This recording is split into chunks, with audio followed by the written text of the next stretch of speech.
అందరికి నమస్కారం. నేను శిరీష. ఈరోజు మనతో పాటు ఉన్నారు ప్రముఖ ఆధ్యాత్మికవేత్త ఆస్ట్రోన్యూమరాలజిస్ట్ జయప్రద గారు. అమ్మతో మాట్లాడదాం. అమ్మ నమస్కారం. నమస్తే అమ్మా. శ్రీమాత్రే నమః.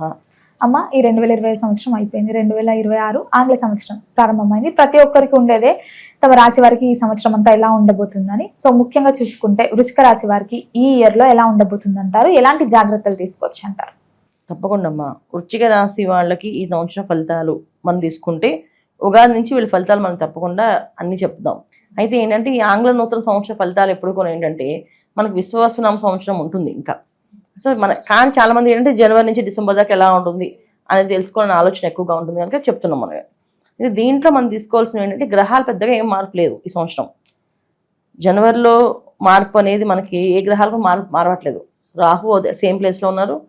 శనేశ్వరుడు ఒకరు వక్రగతి నుంచి నార్మల్ స్థితికి వచ్చాడు ఆయన, అంతే తప్ప రాహుకేతుద్దరు సమానం అన్న ఆపోజిట్ ప్లేస్లో సేమ్ అలాగే ఉన్నారు. అంటే కుంభరాశిలో రాహు, సింహరాశిలో కేతువు, గురువు అతిచార యోగంలో కర్కాటక రాశిలోకి ఉన్నారు.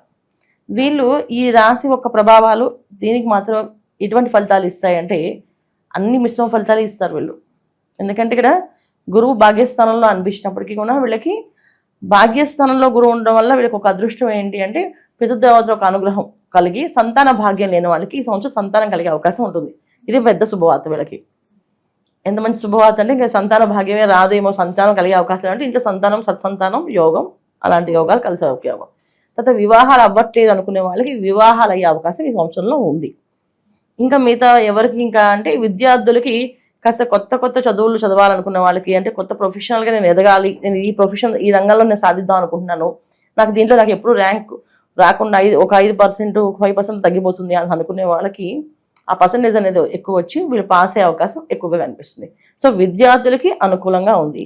తర్వాత సంతాన భాగ్యం అనుకూలంగా ఉంది. భార్యాభర్తల మధ్య సమస్యలు ఏమైనా ఉంటే అవి తొలగిపోయి ఇద్దరు కలిసి అన్యోన్య దాంపత్య జీవితానికి అనుకూలంగా కనిపిస్తుంది. ఇవి అన్ని అనుకూలంగా ఉంది. ఇంకొకటి ఏంటంటే రాజకీయ నాయకులకి అనుకూలంగా ఉంది. ప్రజాసేవ చేద్దాం అనుకునే వాళ్ళకి, ఇప్పుడు రాజకీయం అనగానే ఏంటంటే సంపాదిద్దాం అనుకునే వాళ్ళకి కష్టంగానే ఉంది. లేదు నేను ప్రజా సేవ చేయాలి, ఖచ్చితంగా ప్రజలకు నేను ఏదో ఒకటి, నేను నా స్టాంప్ అనేది ఉండాలి వీళ్ళకి, నేను ఇవన్నీ చేసి పెట్టాలి, ఈ సేవలన్నీ చేయాలి వీళ్ళకి అని ఎవరైతే బాగా ఎప్పటి నుంచో అంటే పార్టీలో ఉండి సేవ చేస్తూ ఉంటారు కొంతమంది, బ్యాక్ ఎండ్లో ఉండిపోతారు వాళ్ళు. ఆ బ్యాక్ ఎండ్ ఎవరైతే ఉన్నారో వాళ్ళు ముందుకు వచ్చే అవకాశం ఈ సంవత్సరం వాళ్ళకి ఎక్కువగా ఉంది. అంటే ఎన్నో ఏళ్ళ నుంచి పదవి స్థానం ఇవ్వకుండా వాళ్ళు అలా వెనక్కి పెట్టే వాళ్ళందరూ కూడా ఈ సంవత్సరం ఫలితాలు ఇవి కనిపిస్తున్నాయి. ఇక మిగతా విషయంలో, వ్యాపార విషయంలో కానీ, ఆర్థిక విషయంలో కానీ పర్సనల్ జాతకాలు చూపించుకోవాలి. ఈ సంవత్సరం వాళ్ళ జాతకాలు ఎలా ఉన్నాయని చూపించుకొని దాని ప్రకారంగా వాళ్ళు అడుగులు వేస్తే మంచిది. ఎందుకంటే ఏ వ్యాపారమైనా సరే, కొత్త వ్యాపారాలు ఏమైనా మొదలు పెట్టాలనుకుంటే మాత్రం ఖచ్చితంగా వాళ్ళ జాతకాలు చూపించుకోవాల్సిందే. చూపించుకోకుండా వెళ్ళి చేసేసుకుందాం అంటే మాత్రం చాలా ఇబ్బంది పడే అవకాశం ఎక్కువగా ఉంది. ఎందుకంటే వీళ్ళకి అర్ధాష్టమ శని తగ్గిపోయిన అర్ధాష్టమ రాహు ఉన్నాడుగా. అందువల్ల ఏంటంటే ఇది నాకు బ్రహ్మాండంగా అయిపోతుంది, నాకు అనిపిస్తుంది, ఆ మనసుకు తెలుస్తుంది అని ఒక ఫీలింగ్లో పాజిటివ్ ఫీలింగ్ అనుకున్నది నెగిటివ్లోకి వెళ్తారు. చూడడానికి పాజిటివ్ అనిపిస్తుంది, ఎందుకంటే రాహు అలా మాయ చేస్తాడు. ఎప్పుడు కూడా మనిషిని మాయ చేసడంలో ఆయన ముందుంటాడు. ఎంత మాయ అంటే అసలు రేపటికల్లా నేను కోటీశ్వరుని అయిపోతాను అంత మాయ తీసుకెళ్ళిపోతాడు ఆయన. అంత లెవెల్ తీసుకెళ్ళి కింద పడేస్తుంటాడు. అందుకని ఈ మాయ నుంచి మనం బయటపడాలి ఖచ్చితంగా. అది మన వల్ల కాదు. మన అతి అంటే పెద్ద వాళ్ళ ఎంతో జపం తపస్సు చేసిన వాళ్ళ స్వామీజీలు కూడా ఆ మాయ నుంచి బయటపడడం కష్టపడుతుంది. ఇక సామాన్యుల పరిస్థితి ఎలా ఉంటుంది? చాలా ఇబ్బంది. అందుకని ఏంటంటే కాస్తంత జాతకాలు చూపించుకొని ఈ సంవత్సరం ఇవి చేయొచ్చా చేయకూడదా అని నిర్ణయం తీసుకొని వెళ్ళడమే చాలా చాలా ముఖ్యము వృశ్చిక రాశి వాళ్ళకి. అలాగే కొత్త ఉద్యోగాల కోసం అని ఉన్న ఉద్యోగాన్ని వదిలేస్తే మాత్రం ఉద్యోగం రాదు. ఉద్యోగం వచ్చి అపాయింట్మెంట్ ఆర్డర్ వచ్చినా సరే ఒక్కొక్కసారి అక్కడికి వెళ్ళాక ఇంకా కష్టమే ఉంటుంది తప్ప అదేం సుఖంగా సంతోషంగా ఉండదు. అందుకని ప్రతిదీ ఒకసారి పర్సనల్ చార్ట్ని అనాలిసిస్ చేసుకుని వాళ్ళు మా జాతకం ఇది ఎలా ఉంది కనుక్కొని దాని ప్రకారం అడుగులు వేయడమే ఉత్తమమైన ఫలితాలు. ఇది వృశ్చిక రాశి వాళ్ళ ఫలితాలమ్మా. అమ్మ, ముఖ్యంగా ఎవరికైతే వివాహం జరగలేదో వివాహ యోగం ఉందంటారా మరి ఈ ఇయర్లో? ఉంది కదా, మన స్టార్టింగ్ అంది మీకు చెప్పింది. ఈ సంవత్సరం జరిగే మంచి శుభవార్తలు ఎవరికంటే వివాహం కాని వాళ్ళకి వివాహము, సంతానం కావాల్సిన సంతాన భాగ్యము, తర్వాత విద్యార్థులకి వీళ్ళ ముగ్గురికి అనుకూలంగా ఉంది. మిగతా అందరికీ ప్రతికూలంగా ఉన్నాయి. సో ఏ రంగంలో ఉన్న వాళ్ళకైనా ప్రతికూలంగా ఉంది. కష్టమైన పనులే ఉన్నాయి. ఎందుకంటే గోచారీత్యా గ్రహాలు అనుకూలంగా ఉన్నప్పుడు మనకి అన్ని పనులు అనుకూలంగా జరుగుతాయి. గ్రహాలు అనుకూలంగా లేనప్పుడు అన్ని కష్టంగా మారుతాయి. ప్రతి ఒక్క పని కష్టంగానే ఉంటుంది. సో వీళ్ళు ఈ సంవత్సరంలో వీళ్ళు వృశ్చిక రాశి వాళ్ళు చేసుకోవాల్సింది ఏంటంటే పితృదేవతల యొక్క అనుగ్రహం కావాలి ఖచ్చితంగా. అంటే వీళ్ళు గోసేవ చేయడము, అన్నదానం చేయడము, ఏదైనా సేవా కార్యక్రమంలో ఉండడము, నిరంతరం ఏదో ఒక సేవ చేస్తూ ఉండడం.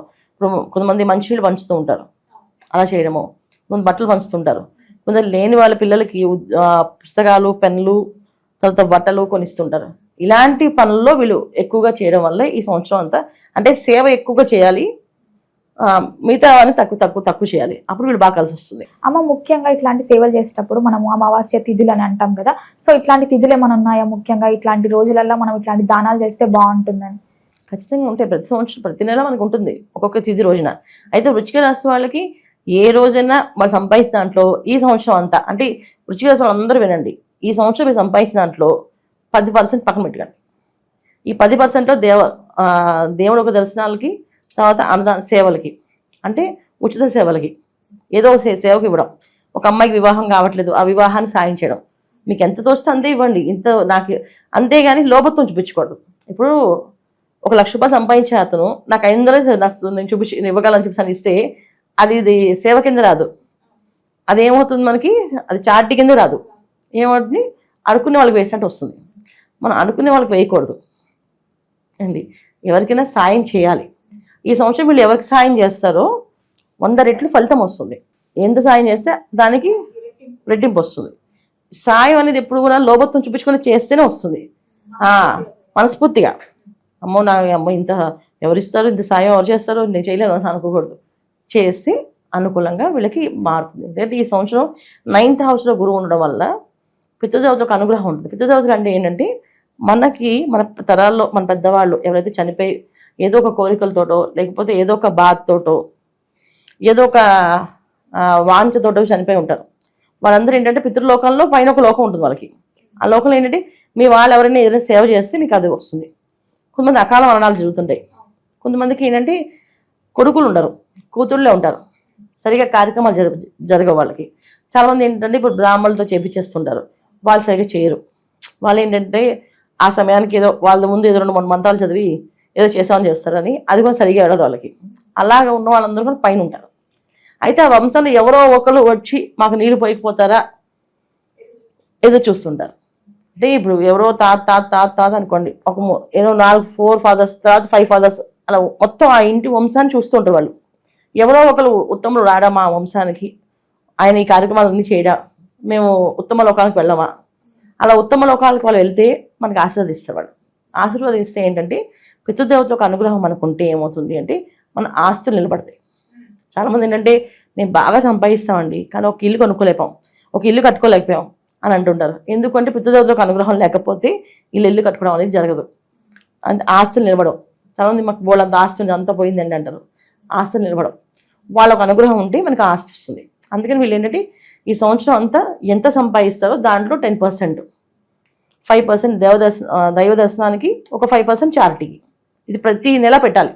పెట్టి ఖచ్చితంగా మీకు వచ్చిన ఆ అమౌంట్ని ఖచ్చితంగా చారిటీ చేసేలా మంత్ చేసి చూస్తే మీకు రిజల్ట్ ఎలా కనిపిస్తే చూస్తుంది. చాలా మంచి శుభవార్తలు, మంచి స్థాయికి వెళ్ళిన అవకాశాలు కనిపిస్తాయి. ఇది వీళ్ళు చేసుకోవాల్సింది. అమ్మ ఓవరాల్గా ఈ ఇయర్ మొత్తం బాగుండాలంటే ఎలాంటి పరిహారాలు చేయమంటారు? ఏ దైవాన్ని పూజించమంటారు? మంగళవారం ఉపవాసం ఉండటము, గణపతి ఆరాధన చేయడము, గం గణపతి నమః అనే మంత్రాన్ని చదువుతూ కాణిపాకం వెళ్ళి రావడం కానీ, ఆయన్ని వీళ్ళు గణపతి ఆలయానికి వెళ్ళడం కానీ, చాలా ఉన్నాయి గణపతి ఆలయాలు క్షేత్రాలు మనకి. అలాంటి ఏదైనా దగ్గరున్న క్షేత్రాలకి వెళ్ళి వస్తే చాలా విశేషమైన ఫలితాలు ఉంటాయి. కాణిపాక గణపతి మనకి ఏదైనా కోరుకుంటే ఖచ్చితంగా అక్కడ పని అయిపోతుంది అంటారు. అలాగే ఆయన వీళ్ళు గణపతి కొబ్బరికాయ కొట్టొస్తే ఖచ్చితంగా పని అయిపోతుంది, ఆయనకి ఇన్ని కొబ్బరికాయలన్నీ కొడుతుంటారంట. సో ఇలా మనకి చాలా గణపతులు ఉన్నారు మనకి. ఏ క్షేత్రంగా వెళ్ళి దర్శనం చేసుకొని రావడం. దగ్గర ఉన్న ఊళ్ళకి నెలకు ఒకసారో సంవత్సరానికి ఒకసారో ఖచ్చితంగా వెళ్ళాలి వీళ్ళు.